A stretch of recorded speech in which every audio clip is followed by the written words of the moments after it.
Chapter 13, Section 2, Permutations with Repetitions and Circular Permutations. So we're going to start with permutations with repetitions. Remember in Section 13.1, we didn't have any repeating or any repetition. So this section, we're really going to focus on that. And it really changes things on how many unique arrangements or orderings of letters or items can exist when we have repetition. So I'm going to start off with an example. How many different arrangements of the letters in Adam, real creative there. How many different arrangements of the letters in my first name exist? So if we could differentiate between the letters, let's say the first A was red, and then we had the D, and then the second A was blue, and then we had the M. Now we would be able to distinguish between the two A's. So if we could distinguish between the two letters, if we can, and I believe in my notes I used differentiate, and that's a B, not a D. If we can differentiate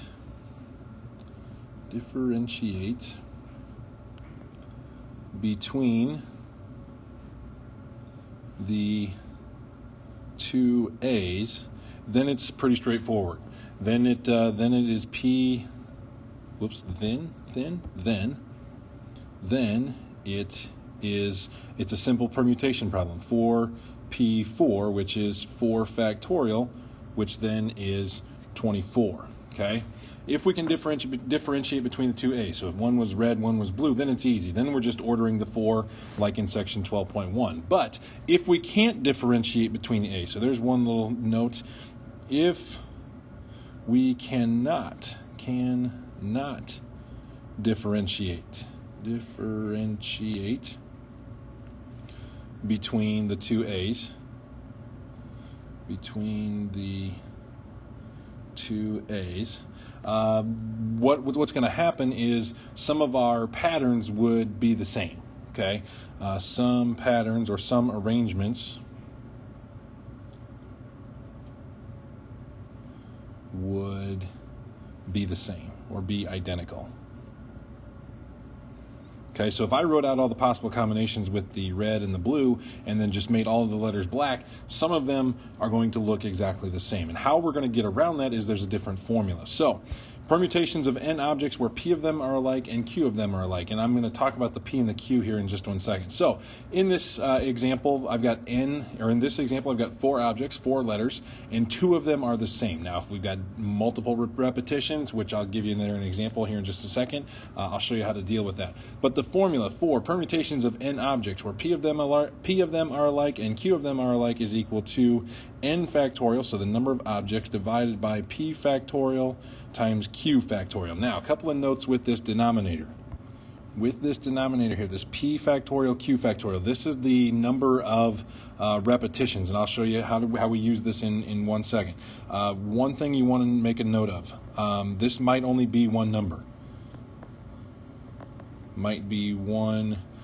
You might only have one set of repeating, like up here I've only got the A's repeating. Might only be one number, or it might be more than 2. It's just really going to depend on the situation. Might be more than 2. Okay, so just be aware, you're not always going to have 2 numbers here. You might have 1, you might have 3, you might have 5. It's really going to depend on the situation, but however many repeats we have, those are the ones that go in the bottom. So let's jump into a couple of examples here. How many arrangements of the letters of each word exist? So we're going to start with that first example. My first name, we have the A's repeating twice. Okay, so we're going to have 2 A's, which means that's going to be our number on the bottom. So we're going to have 4 factorial, because we got 4 letters total, over 2 factorial, because we have the repeating A's that occur 2 times. So 4 factorial is going to be, that's 24. 2 factorial is 2, and that is equal to 12. So how many unique arrangements? If we take away the repetitions or the repeated ones, we're going to get 12. Now, parabola, very similar. We've got more letters. So in this case, what do we got? Parabola is 8, so our n is going to be 8. We have A appearing, looks like 3 times, and it appears that those are the only 3 letters that repeat. So we can say we have 3 A's. So how this works out, the formula is going to be 8 factorial over, since the A repeats 3 times, we're going to have 3 factorial on the bottom. Okay, and then 8 factorial over 3 factorial. When you type that in your calculator, and please use your calculator, it's going to go a lot faster, you're going to get 6,700 20 unique arrangements of those 8 letters. The word repetition. Now this is where we're going to get into something that's got more than one repeated letter. Looks like I've got E's happening twice. Looks like I've got T's happening twice. And I also have I's happening twice. So one there and one there. They're all kind of smushed right there. So repetition, how many letters does that have? Looks like 1, 2, 3, 4, 5, 6, 7, 8, 9, 10 letters. So we're going to have 10 factorial over, let me go back and do this in blue like we're going to stay with our same color scheme. So we're going to have 10 factorial for 10 letters. We have the E repeating twice, so that's going to be 2 factorial for 2 repeats. We're going to have another 2 factorial for the T, so that's another 2 repeats. And the same thing with the I. So 2 factorial times 2 factorial times 2 factorial. Again, you can do this in your calculator. And when you do this in your calculator, please just make sure you use parentheses around the denominator, just so we don't get any extra or unneeded multiplication. When you do this, your answer is going to be 453,600 possible arrangements of the letters in the word repetition. Now, they're not always going to make words, but that's really not it's asking. It's asking just how many arrangements can you make of the letters. If it's asking how many words can you make, well, then you're getting into a whole different animal, and that's really not what we're talking about here. The final example here, Mississippi. This is a very classic example. We have, let's see, Mississippi, 1, 2, 3, 4, 5, 6, 7, 8, 9, 10, 11 letters. So we're going to have 11 factorial over, let's see, we have 1, 2, 3, 4 I's, so that's going to be 4 factorial. We have 1, 2, 3, 4 S's, so that's another 4 factorial. And we also have 2 P's, so that's going to be 2 factorial underneath. And again, make sure if you're doing this in your calculator, or when you're doing this in your calculator, make sure you put parentheses around the denominator. When you type that all in, you're going to get 650 unique arrangements of those 11 letters.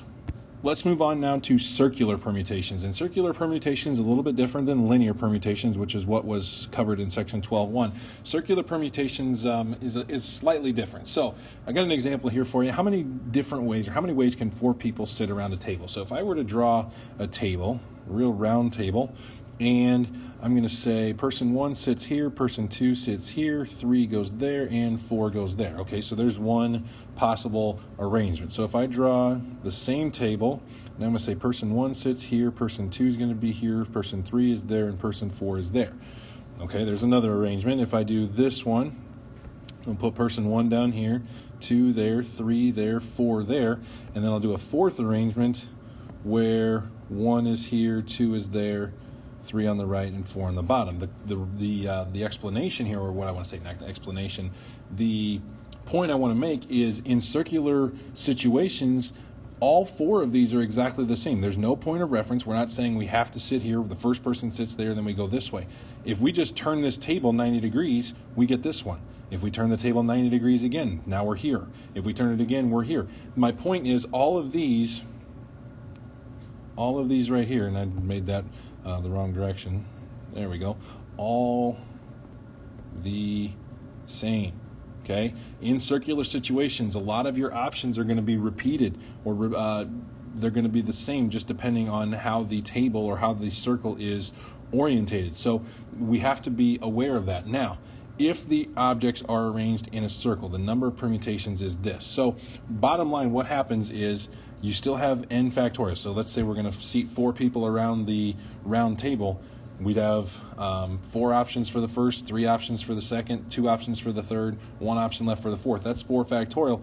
But when we turn the table 90 degrees, we get the same arrangement 4 times. So the formula for circular permutations is going to be n factorial over n, or which is the exact same thing as n minus 1 factorial. Either one is fine. You're probably going to see this one used more in the textbook and in more other resources. You're probably going to see this formula rather than this one. Circular permutation is n minus 1 factorial. So let's do an example here. Martha's at a picnic that has a circular revolving condiment server. 6 condiments are placed on the table. So the question number 1, is the arrangement circular or linear? This one, well, it does say circular, so we can pretty much assume that it is circular. Okay, this is a circular arrangement. Question number 2, how many ways can the condiments be arranged? Well, we have 6 condiments, And the formula for a circular permutation is going to be 6 minus 1 factorial, or 5 factorial. So we can say it'll be 6 minus 1 factorial, which is the same thing as 5 factorial. And when we do 5 factorial, we get 120.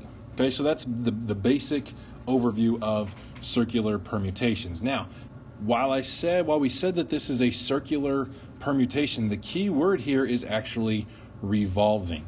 Okay, just like with this example up here with the tables, we can turn this table 90 degrees and the arrangement is still the same. Even if we start here, we can turn the table, we can revolve the table 180 degrees and we would have the original permutation. It's this, all four of these are the same because we can turn the table around. Just like with this condiment server, the key word here is revolving. We can turn it, so we can use the circular permutation formula.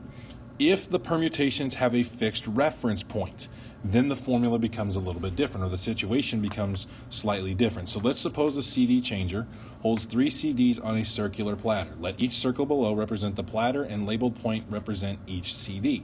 The arrow indicates which CD will be played. So what I've done, I've already got 6 possible combinations or 6 arrangements of these CDs, and the arrow represents the CD that's being played. So CD A is being played, B is to its right, I guess it's technically to its left, and then C is to A's right, okay? But basically, these are the possible combinations, okay? Now, we could say, yeah, we turn this, and to get these next two, all I did was rotate this another 60, or it'd be, 120 degrees. Basically, I'm just turning the disc one time, or the platter one time to get to the next CD. Now, the question is, are these arrangements the same? Are all 3 of these arrangements the same? Because it's always A, B, C, A, B, C, A, B, C, going in a clockwise manner. The answer here to that question, are they all the same, is no. The reason being is because in each of these situations, a different CD is being played. If the same CD was being played every time, if this arrow went with it, then let's just say we had this arrow pointing to A every time, then the 3 arrangements would be the same, and it would be a circular path, because no matter how this platter or how this circle is orientated, as long as the arrow is still on A, then all 3 of these are the same. But since the arrow is on a different letter every time, all of these circles, all of these arrangements, while they are laid out the same, are different because each CD, or the CD being played, is different. Okay, so the key point I want to make, so like I said, each arrangement is different because a different CD is being played. So same way with this, we have A, B, C going counterclockwise, A, B, C going counterclockwise, and then A, B, C going counterclockwise one more time. Again, these are all, if we didn't have the arrow, or if the arrow was on the same letter every time, these would all be the same. But since the arrow is on each, or on a different letter every time, we can consider these different because a different CD is being played. The point here I want to make, if a circular arrangement has a fixed reference point, like these 6 arrangements up here, then we need to treat it as a linear arrangement. It's no different than just lining up people for a picture. We could say it's A, and then after A plays, then it's B, and then after B plays, then it's C. And then in this second example here, C goes first, and then if we finish C, we're going to go clockwise, so then A is next, and then after A is B. And then in this third example here, this one right here, B would be played first, and then after B plays, then it's C, and then after C plays, then it would be A. What you're going to find is that all 6 of these are going to be in different orders. It's going to be, this one would be ACB, BAC, and then CBA to finish. And get rid of those little marks there. Okay, so if the circular arrangement has a fixed reference point, like which CD is being played, or in this example we're sitting next to a window, that would be a fixed reference point. So the question here, so with 7 people sitting at a round table where 1 person is seated next to a window, is the arrangement around the table circular or linear? This one, since it has a fixed reference point, the window, since we have a fixed reference point,